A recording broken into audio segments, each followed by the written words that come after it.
and welcome to the Convex Conversation with me, broadcaster Helen Fospero. This week's guest has always been passionate about the theatre, although confesses she knew she couldn't be an actor. Sam James is technical head of claims for Convex Insurance, and when she thought about the company's annual dream pitch opportunity, she came up with the rather ambitious idea of producing a play at the world-famous Edinburgh Fringe. Alongside her role at Convex, Sam is a part-time talent agent, placing actors into stage, screen and commercial work. But this is her first ever production. Girlhood premiered for a night at Theatre 503 in London, before opening for a 15-show run on the Royal Mile as part of the festival. The thought-provoking play explores what it means to be a mother, looking at 3 different women in different decades and their attitudes towards having children. And I hear from some of those who saw it and know from the reviews it went down a storm. So, Sam, congratulations on making your dream happen. Let's start off by talking about where that interest in theatre came from in the first place.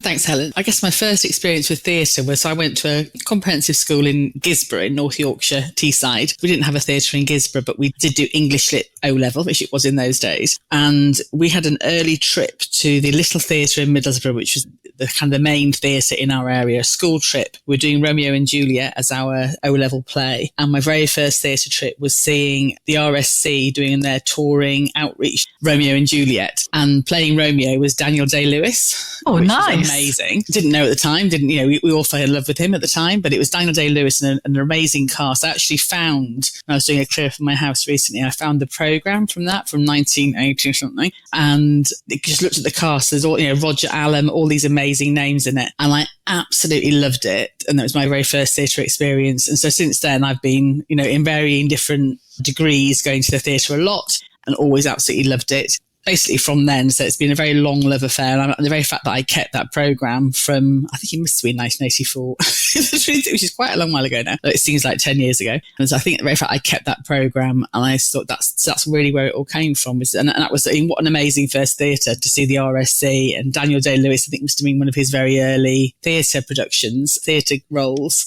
I was just going to ask that actually, because he probably wouldn't have been hugely famous in those days. No, not at all. And I think it was his post-graduation, he joined the RSC, and that was that. And he was brilliant, yeah. And it was just a completely engrossing experience, just out of nowhere, really, just to have gone and watched that. And I remember we were all just, well, some of us are blown away, some of us weren't, but that was the real beginning of a love affair with theatre. I wonder what it was, what magic it was that actually captured your attention, because now you are a part-time talent agent, but you say that you're not cut out for acting. So what was it that really inspired you in those days? I think it was just being transported into that world. So it was obviously, a very top-notch production to see for the first one, and to be transported into that world and just have that. There's something amazingly special about live performance. I love seeing things live. I love seeing live bands, live theatre, live comedy, because there's something about that moment of being on the stage and anything can happen, and just that feeling of being in it. I absolutely loved from the very first visit. This is your first ever production. How daunting a challenge was that, Sam? Well, I didn't think I'd win. So when I pitched for it, I thought, that might be a great thing to do. But hadn't really thought much about it other than that.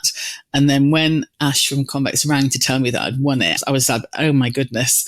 I suddenly thought, oh, that's quite a lot to do. And then I didn't really have any comprehension. I kind of thought at first that I would do something quite low key and just, give it a go. And then as I got more and more into it, I realised that I had to do it properly and I wanted to do it really well. And that's going to be a lot more to it. So it's actually taken me a long while since winning the award, winning the pitch. That must have been 3 years ago, I think. So, most people do their pitch straight away, but once I've won it, and I think we're still coming out of COVID then. So I think it was a lot to, there's still a lot of kind of, theatre wasn't quite back up and running. And I thought, right, park that for a bit and then come back to it. And then when I actually, right, I'll make a go on it, and sat down and started looking into it properly. And I thought, gosh, there's actually loads that I don't know. I kind of thought in my head I knew what to do, but actually realised quickly that I didn't.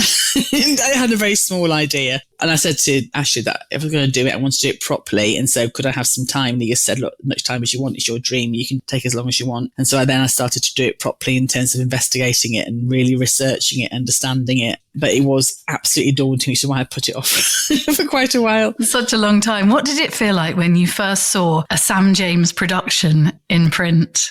That was a real moment. I've got about 15 photographs of that on my phone that I sent to everybody. I was like, oh my goodness. And I thought, when we were doing the poster, I thought, this is the only time I'm probably going to have my name on a poster. So let's put my name on the poster. So I put it on there. And I think I wanted to be proud of it, and I wanted to make sure that everybody involved got a real professional lift out of it. But then once my name's on it, it's even more personal and even more daunting, I guess, in terms of this is me now. If this is good, it reflects on me. If it's bad, it reflects on me. But it was amazing. It's really, I thought, gosh, this is quite exciting. So before we talk about the play itself and how it all came together, what inspired you to enter the dream pitch in the first place? I'm a hands-up person who gets involved in things. I kind of leaning in, and I always, probably to my detriment in terms of overcommitting myself quite a lot. People would say that I am enthusiastic about things. I like to seize opportunities. And I saw the first dream pitch there'd been one before that. And the winners of that, Patricia, who did the Road Across the Pacific, which is amazing. And I really thought, what an amazing thing for Convex to do, to be able to, and how unique a chance to do something. And so I thought, I want to be in the running. And I really, truly did not expect to win it. But I thought I'd like to be, I wanted to support the initiative and just give it a go. So you gave it a go, but how did you come up with the idea of producing a show? I gather your wild water swimming friends may have had something to do with this. Yeah, so as everyone who works with me or indeed knows me knows, I do bang on about going swimming quite a lot. So during COVID, I discovered cold water swimming at the West Reservoir in Stoke Newington. And there's now a group of 8 of us called the Reservoir Dogs who go down there regularly, swim all year round. And the rights and wrongs of the world have been dealt with and discussed and rehashed at length as we swim round and round together. It's been a really brilliant support group. It started off as being something in COVID, and now it's just a really big part of all our lives. And so I started off by thinking about, that I wanted to do it. And I think my cousin said, you've always loved theatre. What about something for the Fringe? And I thought, yes, that's it. And from there it went on. One of our Reservoir Dogs is a leading advertising creative director. So she helped me when I had the rough idea. She helped me with the pitch, the slides to go to the meeting. And every single inch of that production has been pretty much forged around the cold water and then the warm water, depending on the time of year of that reservoir. A lot of magic, I think, happens in cold water. Do you really feel the benefits of it, Sam? Oh, completely. Absolutely. Yeah. 2 days before we went to Edinburgh, we were cycling to the reservoir and I went over my handlebars and broke my shoulder. So I haven't been able to do it for the last few weeks. But I went back for the first time on Saturday and it's absolutely just brought you back. I think it's the most calming and just life enhancing thing. We do it, when it's really cold, we go. It's just a great community down there, but just the feeling of being in that water is just amazing. But everyone always says that I'm telling me you're a cold water swimmer without telling me you're a cold water swimmer. People are always banging on about it. And I think that's absolutely what I do. But I think it really is a great thing to do. And we have got this lovely community of women now who do that. And they've been amazing support. We've all been through lots of different things and it's been a really good support for all kinds of different personal and professional challenges. The play has been one of the main topics for the swims. It seems very appropriate that the name for your group is very filmatic, Reservoir Dogs. Very good. So let's move on to the play and how you came up with the idea for it. So I knew I wanted to do a play. I think it's quite funny because I think half the people at Convex thought it was going to be me on a stool doing a Phoebe Waller-Bridge monologue. So I'm like, no, I'm not in it. I'm not going to be in it. I'm producing it. So when I first started thinking about it, I thought, given the costs of the Fringe are so huge, I thought I want to get a small cast, two-hander, something a bit funny, perhaps 2 people. And I started talking to one of the actors from the talent agency who I knew was a writer, because I wanted to make sure that, she's an up-and-coming writer. And I thought, and part of my pitch was to make sure that everyone involved was professionally paid and that it wasn't people scratching around to do it like most Fringe things are. So I started talking to Tiegan Byrne, who is the actor who's at our agency, but is also an up-and-coming writer. And I said, have you got anything? Would you like to write something to start off with? I'm thinking about a two-hander, something funny. And she went, I'd love to. Never had a play produced. Would absolutely love to. Then she said, I have got this one play that I've been working on a couple of years, but not been produced. It's still in a draft. Do you want to have a quick read of it first? And that play was Girlhood. And I read it and I thought, I love it. And then I realised it had a cast of 6. I thought, that's going to be slightly more expensive to do. But I just loved the story so much. And it spoke to me. I'm a mum. And it spoke to me so much about women throughout the generations and motherhood and how that affects your own mothering of your children. So I went back for a slight budget renegotiation and then decided to go for that. So that's really where it came from. So it was supposed to be a two-hander and it's turned into it. And then once you get more than 2 actors on stage, obviously you need a bigger venue. It's going to be more costume and so on. But it turned out to be brilliant. So I was really pleased that we did it. I think Tiegan worked with the lovely impressionist John Culshaw, who's been on our podcast on a Doctor Who audio drama with Big Finish Productions, actually. And yes, that was her debut audio. She just started writing for Big Finish, and she's actually now been picked up for the BBC Writers' Room for TV for next year. So she's absolutely up and coming. And so I'm delighted to have produced her debut play and to have done it proud. Because Girlhood is her first play, that must have been another nice thing about the Dream Pitch, that you're giving opportunities to other really talented people, because also your young actors are at the early stages of their careers too, which is brilliant, isn't it? To give people literally a platform and a stage. Yeah, absolutely. And that was, again, a big part of what I wanted to do. I wanted to do it with people who perhaps wouldn't get the chance to go to the Fringe otherwise. It's very important to me. It's so hard being in this industry, being in that industry is so hard, and I think for actors and for writers particularly, well, for everybody really, there's so many more people than there are jobs and projects. And it's so, you never get any feedback. I always say to the actors in our talent agency, I could never do it because it's the only job in the world you can do where you can be brilliant at it, work really hard and be absolutely fantastically talented and never get anywhere, because it's such a oversubscribed potluck kind of, in a way, it's very hard. So to be able to give Tiegan that chance to have her play aired, and again, that's put extra pressure on myself by doing that, because I knew I wanted to do her proud. And then we had our brilliant director, Cecilie Fray, get her on board quite early, which is just a bit beyond Fringe now. Well, it is beyond Fringe now, but because she was agreeing to do this Fringe play, I wanted to make sure it was brilliant and get a really great springboard for her. And the actors, similarly, they all, to make sure they all got something out of it and they were playing to decent audiences. So that did make it more pressure, but also way more fulfilling as well to give everybody involved. And again, the creative team and the stage manager, all reasonably early career people. So brilliant to have got that team on board. We touched a tiny bit on Girlhood and that it's about motherhood, but how do you describe it, Sam, when somebody asks you what it's about? What's the description that you give? It's a New Year's Eve party, 3 different decades with women. They're all in their mid-20s, early 20s. There's women discussing how their relationship with their mother has affected their lives, how that in turn makes them feel about becoming a mum or not becoming a mum. And did you draw from some of your experiences of motherhood when you were producing this? My daughter came to see it in Edinburgh and I was interested to see how she would take it. And she liked it, so that was good.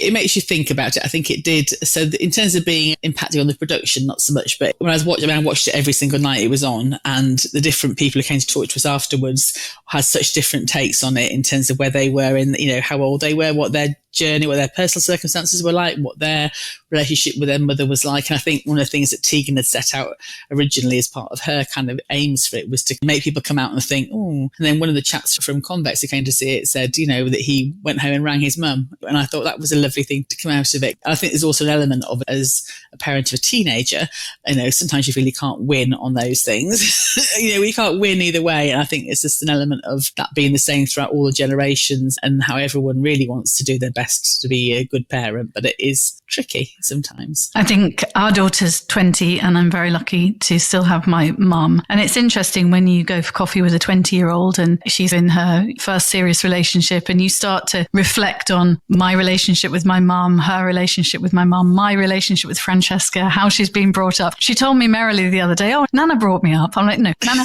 helped bring you up, Francesca, and she does it to wind me up. So it's interesting now looking for me at the 3 generations of us. Yeah, definitely. I'm sorry I missed it, actually. I would have really enjoyed it, I think. I lost my mum 7 years ago, but my mum's sister, my auntie Jane, came to see it in Edinburgh, and that was just lovely to have her there because it felt like my mum was there. And I think she'd have been really proud of it. Yeah, and it was nice having my daughter there and my family and everything. But yeah, it is that whole thing, isn't it, about how you think you're going to be a parent and then how you actually are and how each child is so different. And then also how your daughter tells you how they're going to be probably as a parent. You think, oh, I did try my best. The big thing in the play is a bit where at the end, without putting any spoilers away because it's finished now, but at the end, the 3 generations are aware of each other and suddenly it's all like, I just want the best for you. Oh, I'm going to do my best. And how that has landed with that person, the attempt to be the best. What aspects of motherhood are the main aspects that the characters explore, do you think? The play opens with they're all on stage all the time, but the director, Cecilie, did a fantastic job of blocking it so that they don't interact, but they're all kind of moving around. They're watching the choreography of it was astounding. There's one particular scene, a fireworks scene, where they're all just crisscrossing across it and it just looks beautiful on stage, and how she managed to come up with it and got them to do it so perfectly. And the actors are obviously really good as well. So they don't interact. And then at the end, when the 3 generations, just the 3 women left on stage and they just realise that they're half talking to each other. And it really was, I did my best. So that landed with me like you were over controlling, you were too involved, or I needed a mum, you were like a best friend. And this whole kind of thing of how you think you're going to impact somebody and actually how they receive it is so different. I bet it was quite exciting in the rehearsal space. How does that work? If you're taking a show to the Fringe, were you rehearsing down in London? We actually rehearsed at Theatre Delhi, which is over the road from the Convex office, because when I was looking for a space, that was a place that had the right dates. And it's a lovely Theatre Delhi, are a brilliant organisation who look for kind of office buildings and commercial buildings that are between lets or are waiting to be knocked down for refurbishment. And they just take them and make it into a creative hub. So at Theatre Delhi over the road here, they've got probably 10 studios, a performance space. There's all kinds of people. It's a really lovely, you know, in the middle of all this concrete and glass in the city, there's this lovely little creative hub. So we had the rehearsals there. And then proved to be very handy because part of the set for the Girlhood was 3 chairs, which became infamous. These 3 chairs, very different chairs, kind of just, you know, just to kind of tie in with the different pairs on stage. And there was nowhere to store them over the road at Theatre Delhi. So the people at Convex, I started a little thing called I Carried a Chair for Girlhood. And people at Convex each morning would collect the chair from our print room, cross over the road to take it to the rehearsal studio, and then pick it up again at 5 o'clock. But it meant I could always also pop in quite frequently. So watching the rehearsal process was fascinating in terms of how Cecilie got the actors. And they became really good friends and how she really engendered that sense of a company, and with the stage manager Jodie as well. And it was just fascinating to watch that because I'd never seen a rehearsal process. And talent agents, I obviously got clients in rehearsals and in things all the time, but seeing it from the actual being involved in it perspective was brilliant, and seeing it come together. And it was also very crucial for Edinburgh to keep the play a certain length. So we had a very tight slot in the theatre. So it needed to be around 53 minutes, really. And it became clear it was running too long. Luckily, Tiegan could come into the rehearsal room quite a bit as well. And so they worked out how to cut it without losing things to make it run shorter. In the end, we were in Edinburgh, it ran about 55 minutes, but we got really good at getting things on and off because we only had like an hour and 10 minute slot. So you had to have, you know, from the previous performance going out and having the stage empty to having all our props and set on, all our cast on, audience in, start, run the thing, get everything clear off stage just in that really tight slot. So that was a real pressure at the start and end of each one. But then it got very slick. And I was obviously in a sling.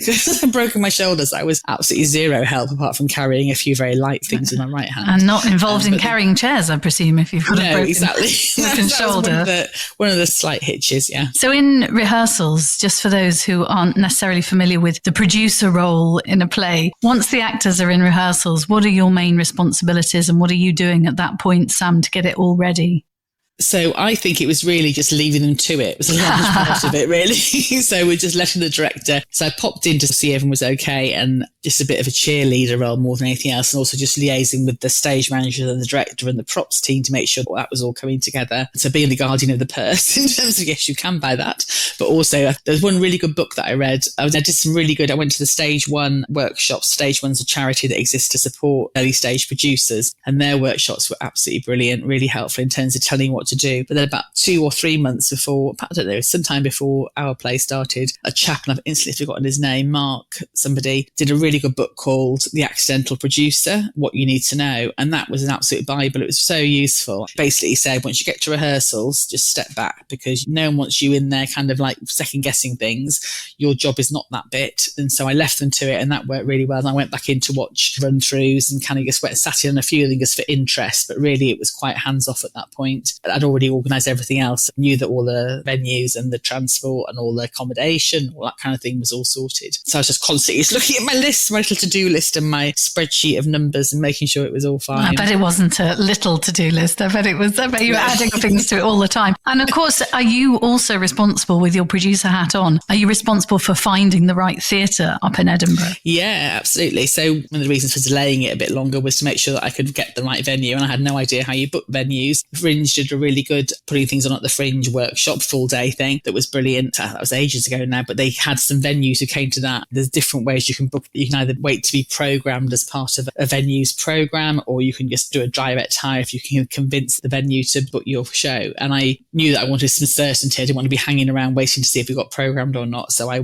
chose a venue that I knew would have the direct option, the way you should be able to just pitch it and book it. But then I wanted to just go in these venues. I'd been to see these sorts of shows, but never really with that hat on. So I went and did a recce 2 years ago, 1 year ago, I can't remember now, but at some point went to one of the fringes and went to lots of different venues, and I knew I had a larger cast. So I was kind of seeing lots of venues that would suit a two-hander, but once you had a cast of 6, then I knew I had to find somewhere that would be good for that show, and I had an idea what the show was, so went and watched lots of different things with larger casts, and then picked one particular venue that I love, which is Riddle's Court, which is right at the top of the Royal Mile. It's a greenside venue, and I thought that would be perfect. I'd love that one. And I saw a really good play in that. It was the year before. It was a group of young actors, work in progress kind of play, and it was called 60 Minutes of Mood Swings, and it was about being a young woman. And I was watching it, and I had 2 of my friends with me from my age, and we're kind of watching it thinking, oh, this is quite, this is all right. And at the end, suddenly we all just burst into tears. These young actors are kind of looking back at us from this stage thinking, what? And it was just, I think we suddenly felt we failed women as our generation, because they were talking about all this stuff, all Andrew Tate and all this kind of stuff, and just thinking how hard it was to be a woman in your 20s. And at the end, we were like, all those marches and things we did at university, all that,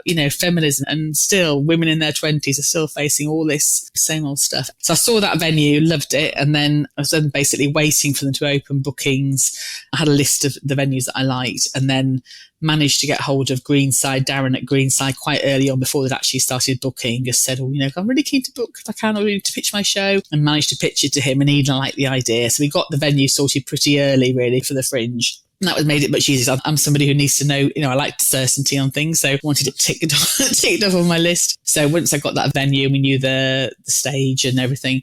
That made it much easier to then start planning properly. And also it's much more of an attraction for the cast and for the creative team, because they know it's going to be in a good venue, nice lot of footfall, a good venue operator. And it was brilliant. We loved it. Riddler's Court, I hadn't realised until this year that I was in one of the smaller rooms, and they've got a little thing up saying Dame Maggie Smith did her first Fringe shoot like in the 50s. It was a Fringe venue as long ago as that, and it's this kind of very old, lovely little building that gets turned into this venue for the Fringe, and she'd done her first Fringe performance there in the 50s. Of course, the venue was really important because that is your home, and you did, I think, 15 performances, so it has to be right, doesn't it? That's such an important part of it. Absolutely. So we did the one night preview in Theatre 503 in Battersea, the Latchmere pub, which is one of my favourite pub theatres. And we did that the first night there because that's a proper theatre. So it was, had great lights, and it was all dark and quiet. And then getting into Riddle's Court, and the point about the Fringe is obviously these venues are not purpose-built theatres. So they put the lights in and they black out the curtains as much as they can, but it's not a theatre. So on our second night or our third night, there was some horrendously loud band right outside for some of it. And the actors were kind of struggling to be heard above it. You're like, oh my goodness. So in a way, the people who saw it in the 503 setting saw the most slick version where it was properly in a theatre. But then Riddle's Court had 5 different performance spaces in there during the Fringe, varying in sizes. And ours is a 60-seater. But that's with the biggest venue in there. But it was a great sense of camaraderie with all the people in the other shows on at the same time. You see them in the courtyard, and you'd be flyering at the same time as the other people in the shows. Once you had your Greenside pass, you could go into a space, you could go and see the other Greenside shows. So lots of them came to see our show. We went to see their show. So it had a lovely feel about it. It's a really cute little bar in there, and we spent a lot of time hanging out. In the bar? And in the bar. In the bar. What was it like when you saw that opening night at 503? Just give me a sense of emotion, because I don't know where you watched it from. Perhaps you were in the audience, perhaps you were backstage, but that's a pretty big thing to premiere your show and see it for the first time. Yeah, so the whole day we got to Theatre 503 about 10 o'clock that morning to do a long tech rehearsal. I'd never seen a tech rehearsal before, so that was fascinating to watch that as well. And I think originally I thought, I can do the lights and the sound. How hard can that be? And obviously very quickly realised that was very, very hard. So I was very glad to have had our brilliant stage manager, Jodie, there involved from the beginning, and to have professional people doing the lights and that sort of thing. But watching that whole tech rehearsal in the day and how that progressed was really interesting. But the whole day was just building towards that. I knew lots of people were coming, lots of my friends and my colleagues, and the cast and crews, reps and their agents and their friends were all coming. And so it was really nerve-wracking, but I also knew it was really good. The last run through in Theatre 503 the afternoon before, which had been just really good, and I thought it's going to be okay. And I was so knee-deep in logistics in terms of getting these blooming chairs back from there in my friend's car. My friend Leslie was an absolute star throughout the whole thing, and she got her car and collected the chairs from Theatre 503, took them home and then drove them in the next morning. The logistics of it was just so overwhelming. I didn't really have a chance to stop and think about it, because it's, in terms of what was actually going on, because it's like, get all this stuff here, get it out of there, get it in there. And the moment before, we were about to go up, and I was just like, and it really was properly overwhelmingly emotional, really. And then absolutely nerve-wracking in terms of watching the cast and checking everything worked and were the lights going to work. And it all went really smoothly and was brilliant. But it was such a huge whirl of emotion. It really was. Oh, and what about I was really touched at how many people came to watch it. People who schlepped down to Battersea on the hottest day of the year to come and see. That's been brilliant. And what about the curtain call when it successfully performed your play and presumably this rapturous applause from your friends and family? Yeah, it was fabulous. So I was sitting on the back row with Tiegan, the writer, and Cecilie, the director. It's a tiny little theatre, Theatre 502. So we were sitting there just watching it, and everyone was just kind of just going, yeah, everyone loved it. And it was a huge sense of achievement, a huge sense of relief. I did feel those last few days leading up to that first performance, it was very weighing on me that, you know, these people were professionals. But I wanted it to go well for them, to all get a boost out of it, and to felt I'd done a good job on it, that they'd given the best possible chance. It was the loveliest, best feeling ever. I loved it. Yeah, just seeing all the people who'd come from different parts of my life. When we were up in the Fringe, people came from all over the place, and that was, again, such a nice thing to happen, to have friendly faces coming to see it. There's one lady who I'd been in swimming club with 35 years ago, who'd moved to Scotland from Teesside, and Sandra, and we'd got back in touch, I think, about 20 something years ago on Facebook. I hadn't seen her for years, for like 40 years. And I think there's a school reunion where she'd got in touch, and we just became friends on Facebook, and she's following it on Facebook. And then she came to the show. So I'd not seen her for 40 years. And the people like another friend, Tracy, who lives in Calgary, she was on a trip to London. I haven't seen her for 20 years. And she said, I can be in Edinburgh. And she came and watched the show. And then all my friends and my family and people from Leslie from work came, from Convex came, lots of people. And that was just heartwarming. I felt very supported by the whole thing. It's been really lovely to have everyone take such an interest in it and to be so overwhelmingly supportive. Loved it. I love the idea, Sam, of you being the accidental producer. That's the book you read. It sounds to me like putting this play on was an incredible learning curve. Now you've had chance to reflect a bit and stepped back from the madness and melee of being actually up in Edinburgh. What have you learned, and how's it perhaps changed you in some ways? It was the time of my life, being in Edinburgh, for those, even with a broken shoulder, those 3 weeks in Edinburgh, just being surrounded by that huge creative bubble of people and all this amazingly enthusiastic and different talent. You know, I saw some fantastic shows. Once I was happy that Girlhood was up and running and everyone was okay and we were all good, then it was a bit of a kind of, I'll go and see, we were on at 6:30 every day. So it gave us, as well as sort of flyering and talking to the media and so on, we had time to see shows. And so I saw some fantastically interesting, different, amazing shows that were such inventive sort of themes and such clever people involved. So it felt like it's being in this a different world for 3 weeks, and I absolutely loved it. I was very proud that it went so well, and I think that was the cast. There's a lovely video for me at the end that was just them all just saying thank you for looking after them and for how much they'd all enjoyed it. And for most of them, it was their first Fringe, and that made me cry for a start. But it's been just such an affirming thing to have so many people invested in it. People at Convex have been just so interested, and I keep thinking I really should stop banging on about it now, but people still seem to be interested. I think performing arts and just theatre is just such an important piece of life and such a positive thing for everybody to be able to just lose yourself in something for an hour or 2 hours or whatever and just have that whole different perspective of people putting themselves out there. Is such, the bravery of the actors in doing that. I think it was at 5:03 and I kind of just came out to the stage entrance onto the stage and just thought, God, I could never actually do that, not a chance. You see it, the lights are so bright, and it was just such a, you can see the faces. I think in the Fringe venue, because it was not quite as dark, the cast was saying, gosh, you can see the audience, and that must be so disconcerting if somebody's like, no one did nod off, but you can imagine how that must be if somebody's nodding off or doing something else where you're trying to act. Anyway, so I think it's kind of enhanced my absolute passion for theatre and for performing arts generally, and what a huge part of culture that is, and what a really important part of life that is. I'm thinking now I might want to do some writing, so that's my next thing. So I think I might try and do a playwriting course or something, just to get I'm somebody who I can't just sit down and write. I need to understand first of all exactly what the theory behind it is, and get do some courses and then do that. So I think now it'd be quite interesting to see what I could come up with, and I'd love to produce again. That was such a steep learning curve that I know a lot of the answers now. I know a lot of the things now. So it wouldn't be quite as much of because it was hugely time consuming and there's so much more to think about than I ever thought there would be. overwhelmingly positive experience. For a dream pitch, it was an absolute dream. It was such a luxury to be up there. Very grateful to all my colleagues back in the office who covered for me, and at the talent agency who covered for me while I was just swanning around. Overall, it's just reinforced the importance of having that creative part as well as anything else in my life. And is it important, Sam, to you, do you think, to push yourself sometimes out of your comfort zone? I'm thinking about back to the cold water swimming in a way, because I've done an ice bath and a little bit of wild swimming. And I remember the instructor was saying that we don't have hermetic stress in our life anymore. We don't really, we live in warm, heated homes and we don't really push ourselves to the extreme. And this really, I would imagine, did push you out of your comfort zone. Yeah, absolutely. Completely did. And I think it became such a huge part of my day-to-day life that when it finished, it's a bit like, right, okay.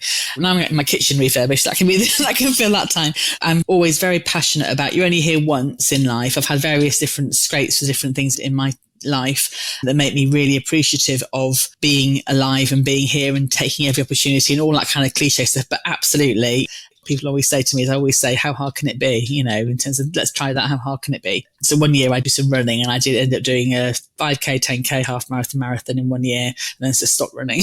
In terms of I do like to do things probably a bit too full on sometimes, but that's how I enjoy my life, really, is making sure that you're living every minute and taking every opportunity. And so the chance to do something completely different. And I think what I also think is that if you read the right books and go on the right courses and do your research properly and, and have the right people around you to support you, then anything's possible. Exactly. How hard can it be? And you got some amazing reviews, and I'm going to help you out here because I've actually written them down. So you'd have to remember any of the reviews. There were no shortage of them to choose from, by the way, but I picked these two out that particularly I thought were great. The 3-sentence review. I love that, a 3-sentence review from the Ghost of Fringe. This is the best show I've seen at the Fringe in a long time. The writing, choreography and acting are all excellent. Girlhood may be the breakout show this year, which is fantastic. Verdict, this is genius. Don't miss it. And Theatre Weekly said, an incredibly enjoyable, witty and thought-provoking play. On your website, there was a very long list of reviews. That must have really warmed your heart, Sam. And it did, absolutely, yeah.